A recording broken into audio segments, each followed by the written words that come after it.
ali sad sam pro. Došao do Silvera i to je to. Tu su najbolji igrači, sve ostalo je dno. Pukovnik ili pokojnik, to je pravilo. Tako svaki put kada igram LOL.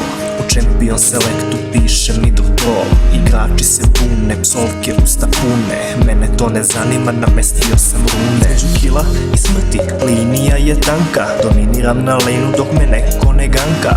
Ispremujem junglera jer takav je red. Sad će svi da vide kako igra Zed. Imam 20 kilova i još 20 smrti. Kill za kill, oko toga sve se vrti. Grzam gde god stignem, tako mi se može. Za kilove živim, kilovi me lože. Ti kidaš svaki lane, al gubiš svaki game jer ne znaš šta je teamplay. U fajtu ti fokusiraj njihovog AD carrya. Umjesto što top lane split pušuješ sam, pa se žališ čitav dan kako tvoj ti ništa ne valja. Uvijek skinem jednog, ali ne mogu se sam. Ovog drugog uvek oživi zilijan. Taman da pobegnem, stanuje me gnar. Slomljenog i mrtvog ispljune me tam.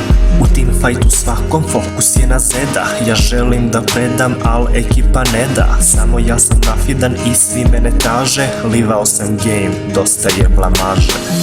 Ti kidaš svaki lane, al gubiš svaki game jer ne znaš šta je teamplay. U fajtu ti fokusiraj njihovog AD carrya.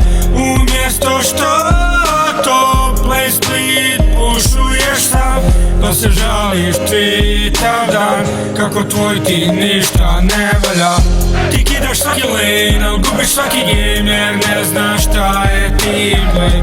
U fajtu ti fokusiraj njihovog AD carrya.